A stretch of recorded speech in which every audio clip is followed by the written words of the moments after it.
Good morning, students. So let's continue with the software testing, and today we are going to discuss software testing methodologies. In software testing methodology, we are going to identify what are the methods that can be used, what are the strategies of testing. In order to go for a proper testing, we require a strategy metrics, right? We have to develop strategy, testing life cycle model that is being used, validation activities and tactics. So let's start with testing methodology.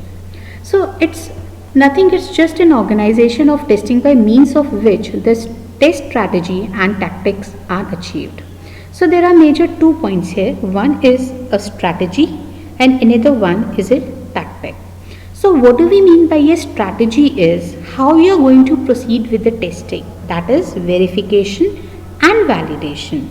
Now, which helps in this verification and validation activity is two parameters, that is the test factors and test phases. Test factors are nothing, the parameters that needs to be tested, and test phase is the phase to which, like for example requirement, it can be designing, we are talking about the phases.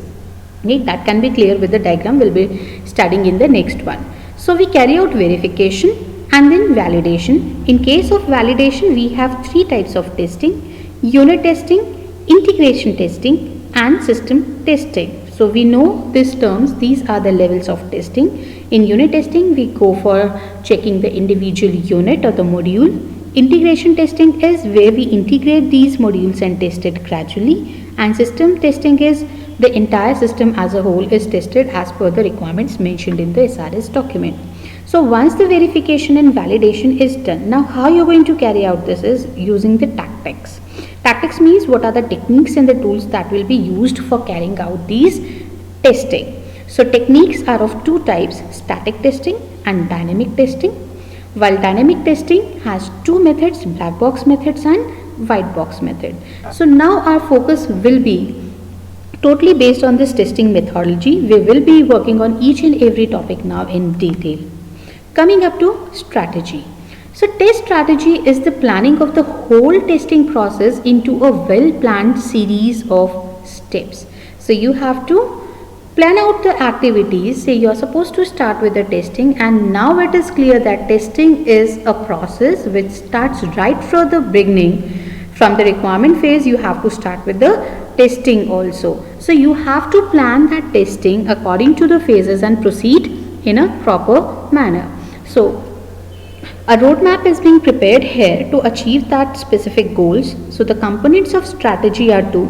First is a risk, or you can say the test factors. They are nothing, just the risk factors. We need to rank them and try to reduce all those risks. Test phases are the phases of SDLC where testing will be performed different for different models. So we'll work on that. Now what is a test strategy matrix? A test strategy matrix identifies the concerns that will become the focus of test planning and execution. Right? So how you're going to proceed with this planning and execution? To make it simplified, we will take help of a matrix. Matrix is clear. We have to prepare rows and columns, and we'll have certain entries, and accordingly we are going to proceed as per the plan. Now this matrix becomes an input to develop the test strategy. Matrix is prepared using test factors and test phases. You can understand it this way. Test factors are taken here. For example, one of the test factor is portability. We can have service level, you can have reliability. So many test factors are simply the parameters that needs to be tested. Test phases are the phases that a software undergoes, that is requirement, design, coding, unit test, integration test and system test. Right? So this is how we have arranged these test factors and test phases into metrics. Now test strategies generally must concentrate on risk associated with cost overruns, schedules slippage, critical software errors and other failures. Right? So our focus must be on the risk factors. The risk are nothing, it's just a you can say anything which hampers the successful completion of your project. It may be cost, it may be time, it can be errors, it can be failures, faults, whatever it is. So we need to identify all those. Now what are the steps to prepare the metrics? First of all, select and rank test factors. The one which is most important, which is severe as well as whose likelihood is high, will assign priority 1 to that. Right? The ranking is simply assigning the priority, which is the most critical risk, so which one to remove first. Right? Then identify system development phase. That means once you have identified that, okay fine, this risk is a critical risk, in which phase it will come, right? Or with which phase it is associated, identify that phase. Then identify risk associated with the system under development. So if you have that particular factor, right, you have identified phase, then you have to check like which all risk associated with that risk factor is present in your system while you are developing it, and then plan the strategy for eliminating that risk. For example, let's assume one of the test factor as portability. That our software must be portable. So what is the requirement? Is portability feature mentioned in specification according to different hardwares, right? So while you're preparing an SRS document, you have to include this portability functionality, what is expected from the system, right? You design accordingly, code test. Now while we perform the system testing, then we check with respect to this requirement, is system testing performed on different platforms like MIPS and Intel, right? So portability feature, it should be present. Then we check whether it is present, testing has been performed, that it is working on different platforms or not. Similarly, service level, is time frame for booting mentioned. Then in the designing, is time frame incorporated in design of the module. That means whatever you have taken in the requirement, that has to be implemented and that has to be properly tested. So this is what a test strategy metrics. Now development of a test strategy. So how do we develop this plan actually? What we do is we start, the rule says we must start from the smallest unit and progress to the large. So while you are supposed to start with a small scale and then move towards the large scale, two basic terms comes into place, that is verification and validation. So verification is something, we start with the smallest thing, whatever work you do, we verify it. You do second task, we verify. You do the third task, we verify. Validation is once the entire work is completed, you have verified it, lastly you are going to validate it, whether the overall objective is fulfilled or not, whatever is mentioned in your SRS document. So testing process is a combination of both of these activities, that is verification and validation. So verification is simply, it refers to the set of activity that ensures correct implementation of functions in a software, where validation in general term to test the software as a whole. This is what I have discussed. Now according to Boehm, verification is, are we building the product right? And validation is, are we building the right product? See, the just swapping two terms changes the entire meaning of the sentence. So validation is, I said, which is performed at the end. Are we building the right product? You have to validate this at the end, right?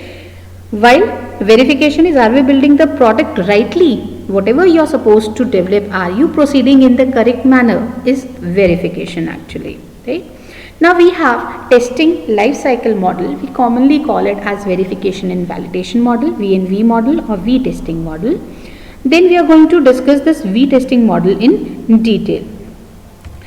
Let's take an example with the help of this. What is a V testing model? V testing model says that as soon as you start the development of the software, that is SDLC, it is moving downwards, the implementation part, till the entire system is tested. So as soon as you start with this development, we have to start testing also. Testing, initially it was assumed that it is a single activity carried out by coding phase, after the coding phase, but now testing is a process which starts in parallel with the software development. That means as soon as you start with the requirements, you have to start with the test also, right? You need to test the system. Gradually, along with the development, we also proceed with the testing, and our testing is, software is properly tested. So initially verification is carried out, finally at the end we carry out with the validation. If we expand this V testing model, now see, we have elaborated. So as soon as the development starts, here testing starts, we define the specification. In case of testing, we check the specification. While checking the specification, we prepare an acceptance document here. Then as soon as you design it, you have to check the design. You code it, unit testing. Likewise, we are performing the testing of each and every development activity represented at the right side. Integrate, integration or system testing. As a whole, complete system will be tested. So summarizing this, it is clearly represented in the diagram that these two are a process. Both the process starts at the same time, and finally at the end you get the tested system. In the intermediate steps, verification is carried out, while at the end validation is carried out. Now coming up to the details of validation activity. So we have represented this in the figure, if you remember here. See, in the test strategy, validation is represented by unit testing, integration testing and system testing. So I have told you unit testing is simply testing each and every unit. Unit is what? Module. Whatever you have coded the modules. By default we are talking about function oriented approach, so we make functions there, so you have to check each and every function or a module here. Integration testing is when you have tested all the modules individually, now you are supposed to combine them, because when we had a problem, the large and a complex problem, we have broken down into smaller parts. Now we have developed it, so finally you have to integrate it to get the overall functionality of the system. So you need to integrate whether there is any error in the interface or not. So integrate all those modules and test the system.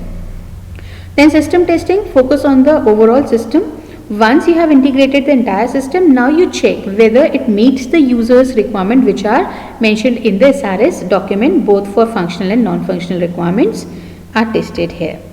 Now what are software tactics? Software tactics includes two things we have seen. One is the techniques and another one is the tool, right? So techniques, there are two, static and dynamic. Static techniques is where we don't have to execute anything, right? You simply check the code manually. Visually you check it and identify the errors by looking at the different you can say notations. Like you are writing a C code, then you have to check header files must be included, you must have a like semicolon placed everywhere, you must declare, define and everything. So manually, or if you have any loop that is being used, to manually check whether the loop is working properly, logically it is correct. So this is what static testing is, where you are not actually executing it with the help of a tool. Simply with the manually you are going to trace each and every line and find the errors. It's a prevention strategy. Whenever you write the code, you are supposed to make the logic somewhere and check it, and then you have to execute it actually. Then is dynamic testing. Dynamic testing is where we execute the code, right? Like you write the C code, you compile it in a tool, right? That is dynamic testing. You're executing it and then you're getting the errors and you write. So it is a technique. The code is run on a number of input provided by the user and the corresponding results are checked. This type of testing is further divided into two parts, that is black box for functional testing, white box for structural testing. That means in the black box testing you are going to check the functionality, while in the white box structural testing means you have to check the structure of the code, whether you have any syntax or semantical errors or not. So this is what dynamic testing is. Now coming up to testing tools, right, we have an option to automate the selecting testing techniques with the help of certain tools. Right, I have told you two types of testing is there, manual and automation testing. So some of part of the testing can be automated with the help of the tool. Right, a tool is a resource for performing test process. The combination of tools and testing techniques enables the process to be performed. So overall it's related to the right testing. We'll discuss more detail about testing tools in the later lectures also. So this was all for today. Thank you.